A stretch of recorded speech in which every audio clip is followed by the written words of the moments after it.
Welcome back to the wonderful world of Vax Matters. Diane, let's get this show on the road.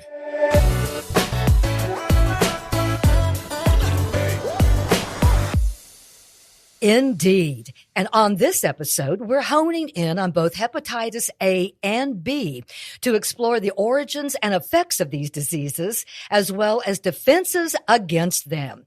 It's our pleasure to welcome Dr. Gia Tyson. She joins the show to provide the expertise we need to cover the topic accurately. She's the head of hepatology at the Liver Center at Ochsner Health here in Baton Rouge. Welcome to the podcast, Doctor. Thank you so much for having me. I'm excited about it. It is our privilege. And we want to begin basically with pretty much a two-part question. First of all, can you tell us what hepatitis is? And what is the difference between hepatitis A and hepatitis B? We hear a lot about both of them, but we'd like to know the difference.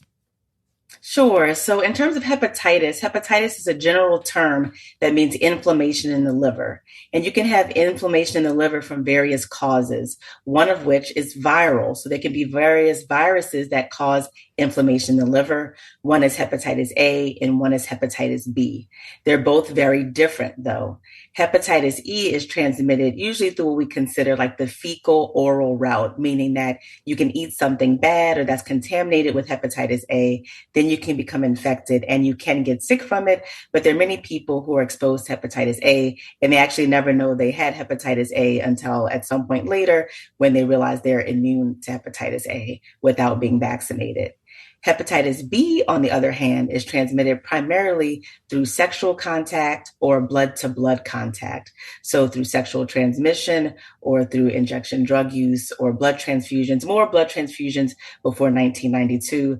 The blood is screened so well these days that usually there's a very, very low risk of hepatitis B transmission in those instances. What are some symptoms and complications from each? So both can present somewhat similarly because they cause acute or can cause acute inflammation in the liver, meaning that immediately the liver starts to kind of get inflamed. And so because of that, people can have right upper quadrant pain. The liver sits on the right side of your body underneath the ribs. And so you can have pain in that area. If you're acutely infected with hepatitis A and B, you can also feel very tired. You can feel very lethargic. Some people, if it's a very severe infection, will in fact start getting jaundice or have yellowing of their eyes and yellowing of their skin. And because people overall are not feeling well, they can often have nausea and vomiting when they have an acute hepatitis. Now, sometimes these symptoms are so mild that people don't even really know they have contracted hepatitis A or B. They may think they just have a little bit of like a cold and then it passes because with hepatitis A, it's typically a self-limiting infection, meaning that usually people get the virus, they're exposed to it, but then it goes away. It will not last and become chronic. Whereas hepatitis B, the vast majority of people who also are exposed to it will clear the virus on their own, but there are around 5%, especially in adults, who will go on to have chronic hepatitis B, meaning that it stays with them and it doesn't go away. But in that acute period, you can have the symptoms of right upper quadrant pain, nausea, vomiting, just malaise, fatigue, overall not feeling well, if you're going to have any symptoms at all. But remember, there are many people who come in contact with Hep A and Hep B, and they don't have any symptoms that they're aware of, and they don't find out they had it until later. That's incredible that you have something like that, and you really possibly might not even know. Now, when you said at the beginning with our question that this is that hepatitis is like an inflammation of the liver. So let's talk about the liver. What does the liver do for you, and can you live without it? Oh my goodness, I love the liver. So I'm a liver specialist. It is It is my organ of choice. And the reason I chose it was because it wasn't until third year of medical school, in medical school, that I realized everything that the liver can do. and how powerful of an organ it is. And when it's not working, everything can be off. Mm-hmm. So the liver is very involved with kind of filtering out toxins out of the body, metabolizing things that we eat, helps with the nutritional breakdown of kind of the foods, cholesterol management, protein metabolism, helps with what we call glucose kind of homeostasis. When we need more glucose, it releases it. It helps to utilize and store glucose. It is a very powerful organ really in the body in terms of its detoxifying capabilities. And when the liver does not work, it affects every other organ. So liver failure can result in confusion, what we call hepatic encephalopathy. It can result in kidney failure. It can result in pulmonary issues. It affects the cardiovascular system. And it ultimately, unfortunately, can lead to death when the liver is not working. And unlike the kidneys, there is no dialysis for the liver. And that's why I found it so fascinating, because these patients can be so sick. But as a transplant specialist, which is what I do, we can get them to transplant, get them an entire new organ, and take them from death's door to having a whole new lease on life. And it's just a true blessing. And I'm really grateful for that type of work that I get to be involved in. So you have to have a liver. That is a critical organ, correct? Gushing about the liver there. It is critical. Yeah. Can hepatitis cause liver cancer? So that's an interesting question. So hepatitis, in short, viral hepatitis, can cause liver cancer or be associated with liver cancer, in particular, hepatitis B. So A, no, and it does not cause any chronic liver disease that would result in cancer. But hepatitis B, in and of itself, because it is a DNA virus and we think it incorporates more into our genomic material and different mutations of how it works, hepatitis B itself can lead to liver cancer. Whereas traditionally, we think of one of the biggest risk factors of liver cancer being cirrhosis of the liver. So by the mechanism that, let's say, hepatitis B or hepatitis C, which is another viral hepatitis, they can cause scarring in the liver. That scarring over time can go from mild scarring to severe scarring that we call cirrhosis. And we know that cirrhosis is one of the biggest risk factors for liver cancer, or we call it hepatocellular carcinoma. But Hep B is unique in that that virus itself can result in liver cancer separate from the cirrhosis pathway. Whereas typically when we think about hepatitis C, we think about the risk of liver cancer really being because the Hep C leads to cirrhosis, and the cirrhosis is what puts you at risk of liver cancer. So how many types of hepatitis are there? We've talked about A and B just for a second. You mentioned C. How far down does it go in the alphabet? Yes, the main ones we really kind of think about more commonly are A, B, C, D, and E. Those are kind of the top 5 of the ones that we traditionally think about. Wow. Hep C actually, for the longest time, has been the most common cause of need for liver transplantation and liver cancer in the country. So it has been associated with the majority of the morbidity and mortality as it relates to viral hepatitis in the United States is really from hepatitis C. And the problem is not going away. I'm also the clinical network specialist on the state's initiative to eliminate hepatitis C, one of the first of its kind in our country. And it's so important because before COVID, when you added the morbidity and mortality of all the other 60 infectious diseases behind Hep C, including HIV, they did not equal the morbidity and mortality of Hep C. So basically, Hep C is a huge problem in terms of causing liver disease, liver cirrhosis, liver failure, need for transplantation, liver cancer, and death. And so it's not going away. It's only increasing, in fact, in people who inject drugs, typically account for 3 or 4 new cases of hepatitis C.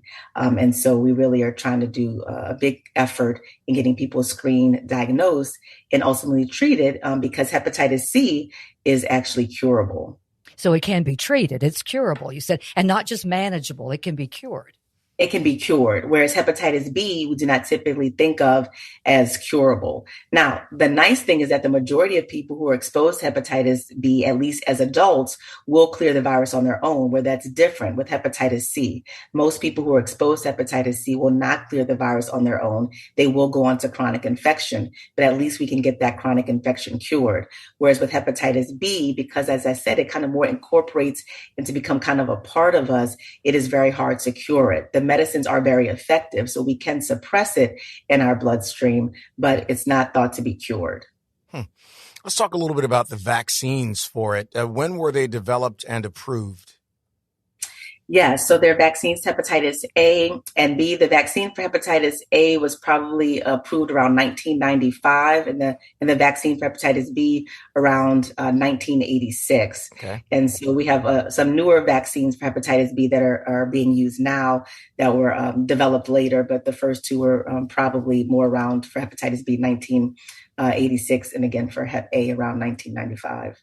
So the vaccines are only for Hep A and B?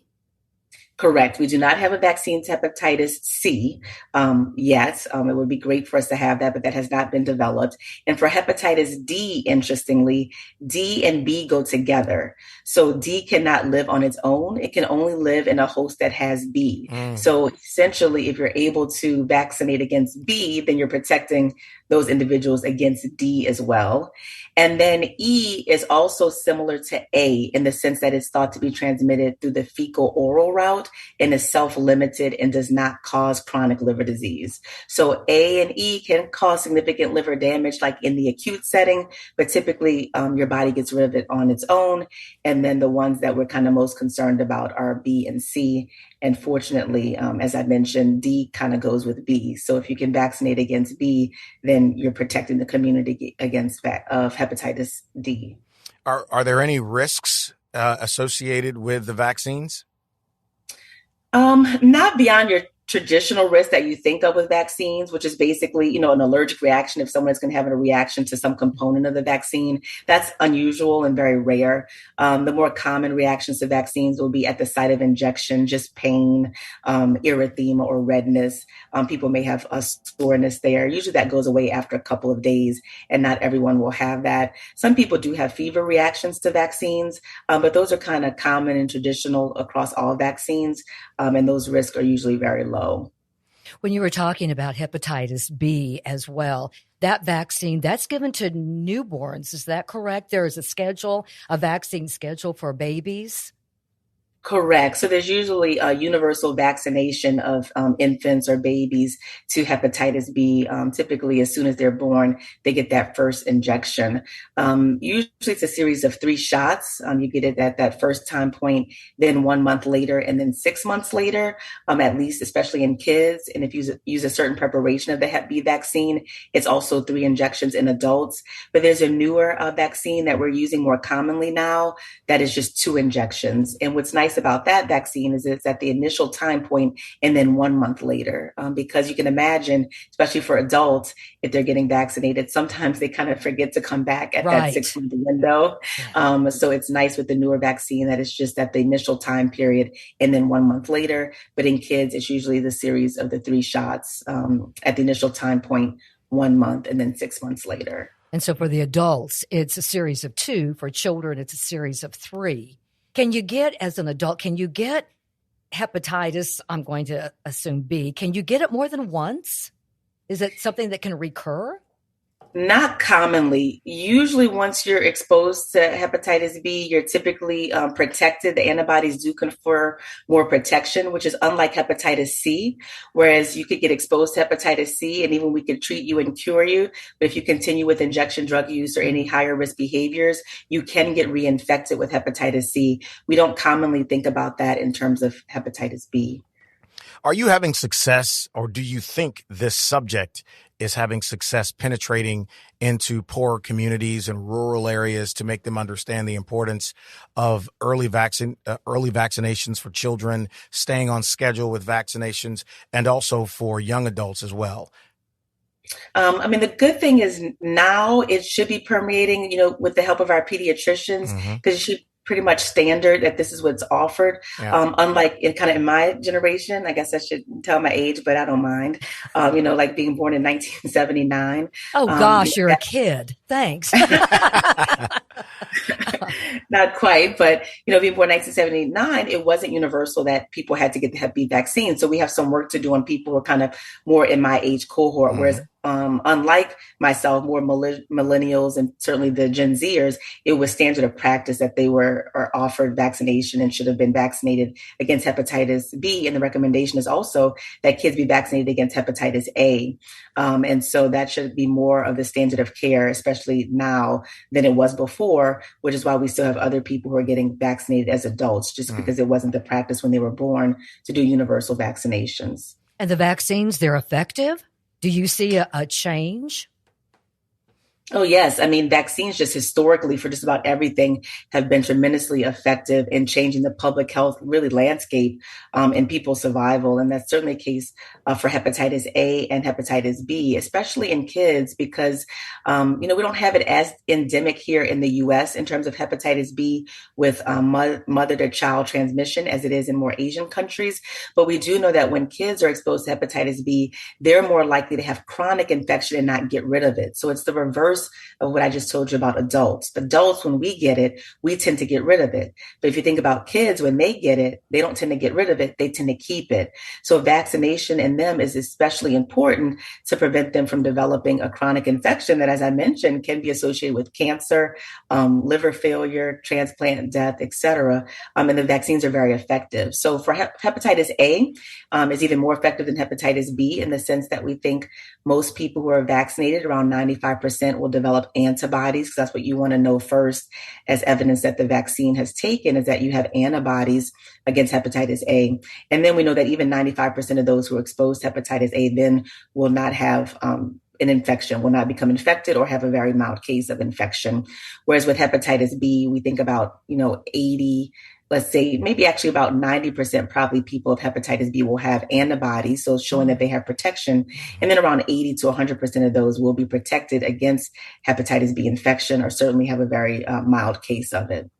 Can you reiterate why it is so important for babies to be vaccinated or for people to be vaccinated so early? Yes, it's important to be vaccinated early because we know that when kids or younger individuals are infected with hepatitis B, they're less likely to get rid of the virus on their own. And so it puts them at risk for having more chronic infection. And certainly we've seen the problems with hepatitis B as evidence in Asian countries where it's more endemic and the large amount of individuals that have liver cancer as a result of Hep B or liver failure. And we just don't have that in the United States. And so vaccination has been an important part of that story, not the whole part, but an important part of that story. And the same thing when it comes to hepatitis C, because this one is transmitted fecally orally. You can imagine we've had different outbreaks. And in fact, there was a strawberry outbreak not that long ago.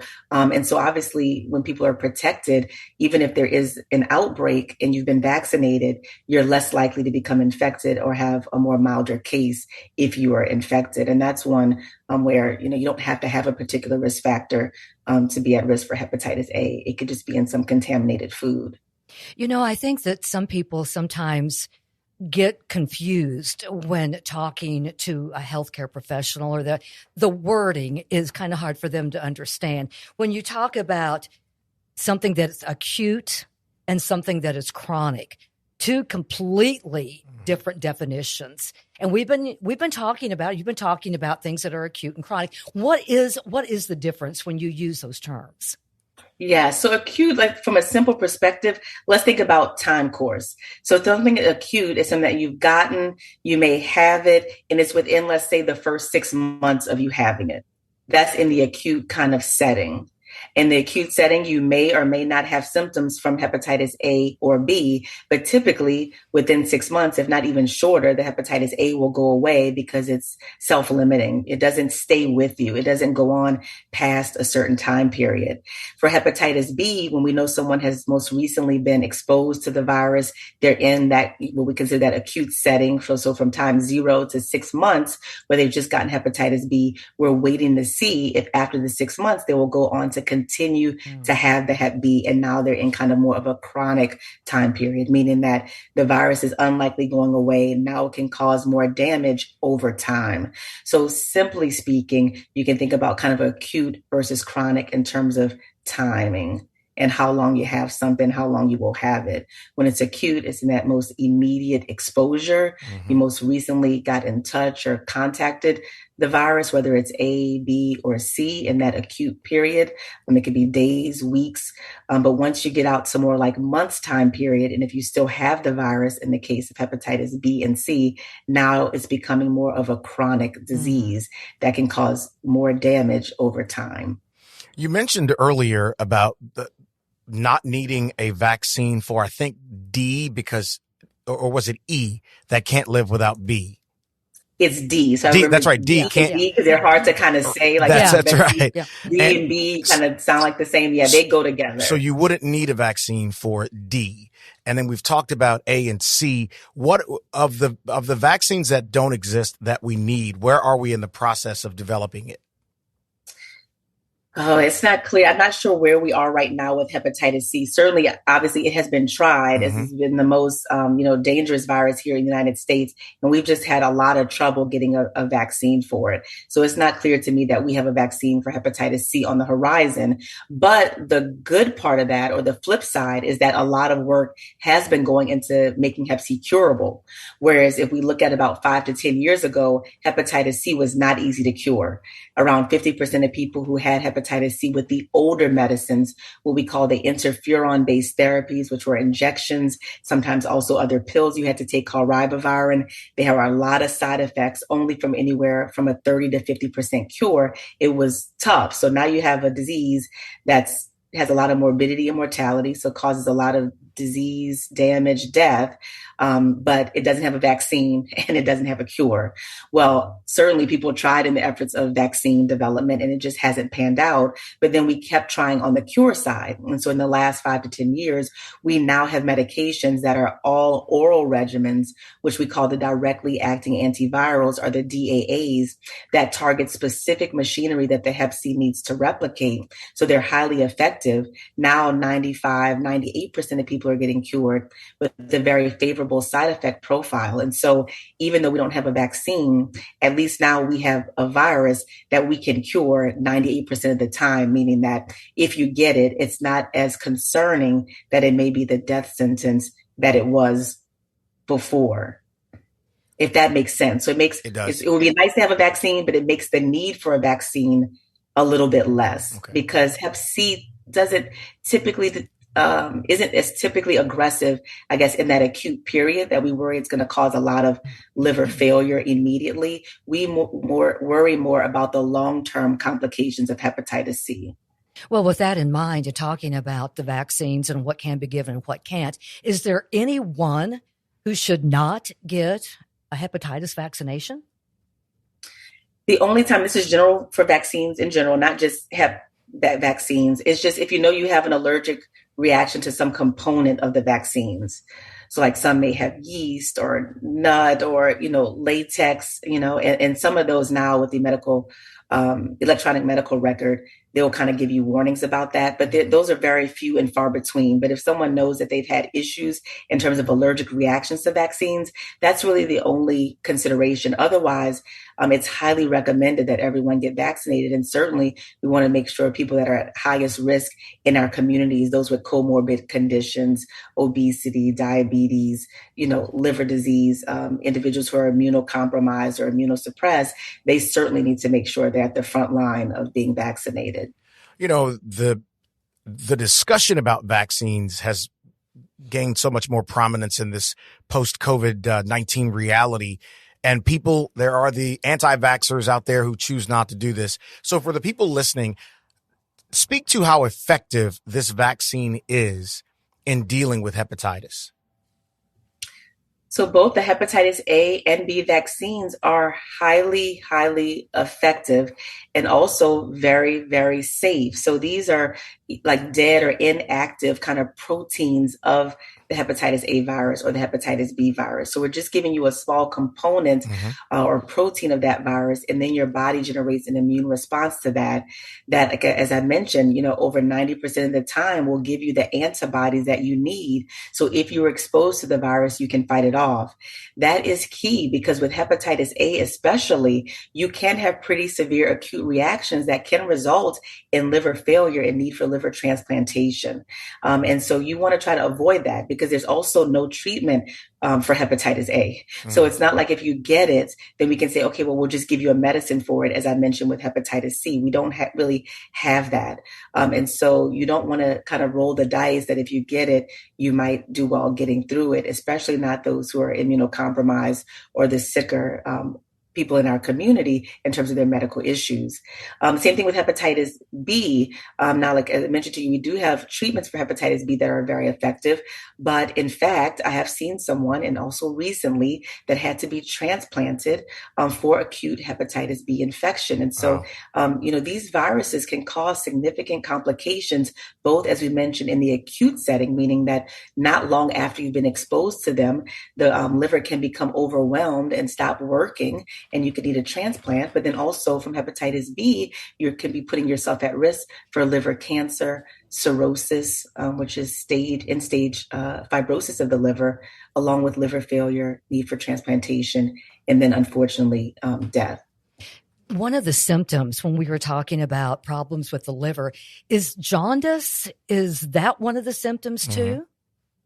It can be. So that's one thing that I mentioned in the acute setting, but not everyone's going to have this, because there are a number of people who, when they're infected with Hep A and B, they just don't have symptoms. They don't, or not symptoms that they would notice. So in severe cases, yes, when there's severe inflammation in the liver, then the liver is not really able to work as well. And the liver is very important in processing bile and creating bilirubin. And that's what kind of creates the jaundice, is when your bilirubin becomes elevated. So that definitely can happen in more of the acute settings.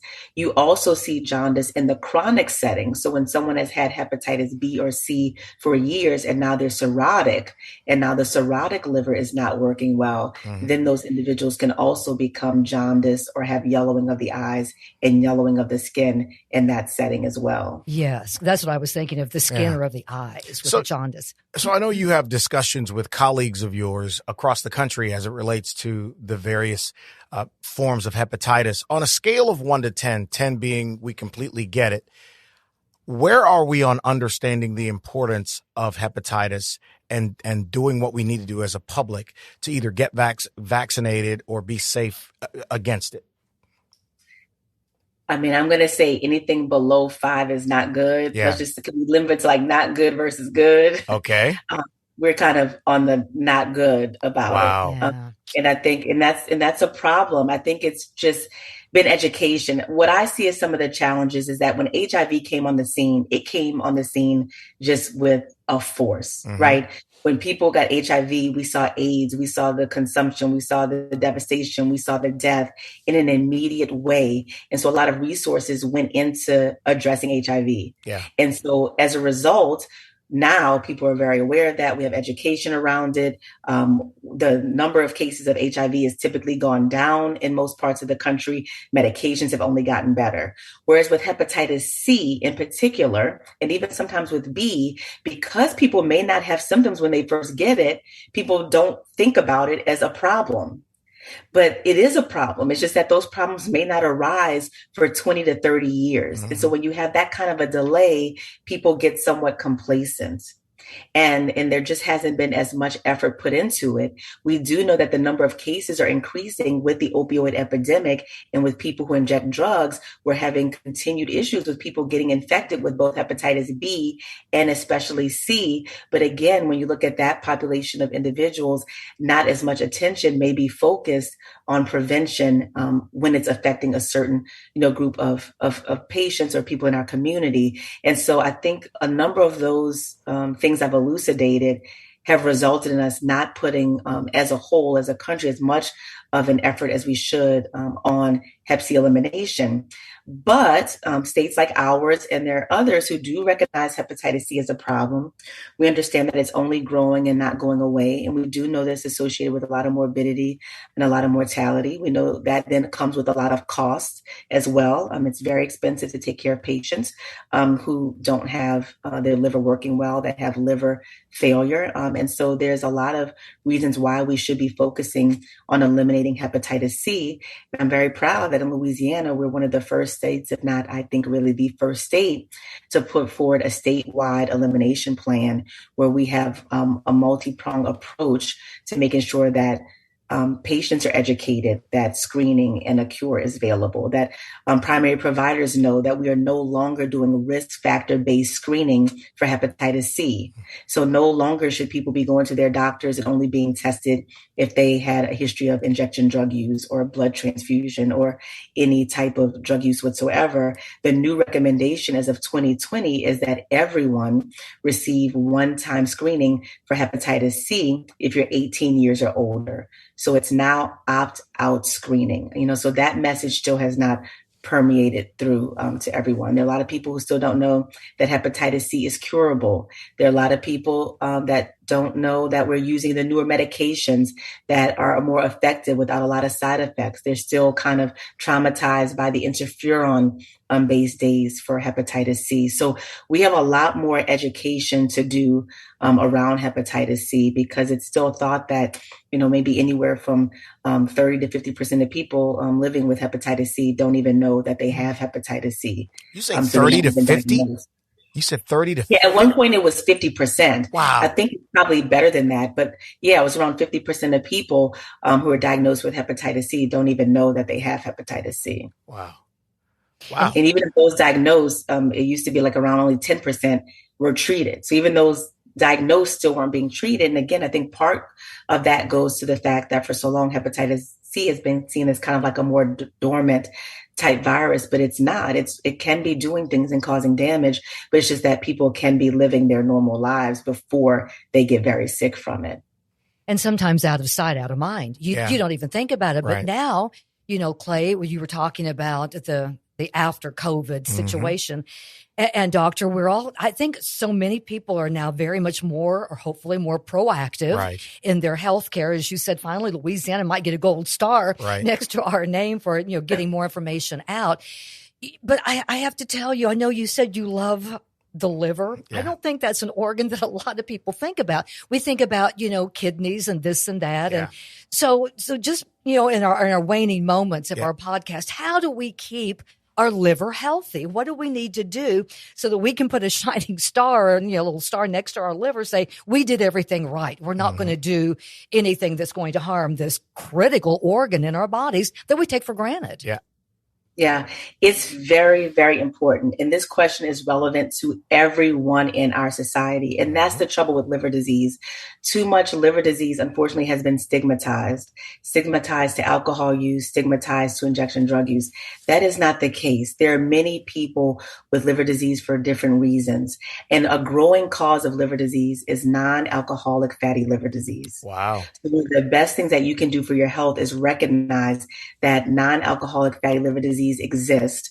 And that is most likely in people who have obesity or overweight, have diabetes or insulin resistance, and or cholesterol issues. It's what I call the trifecta.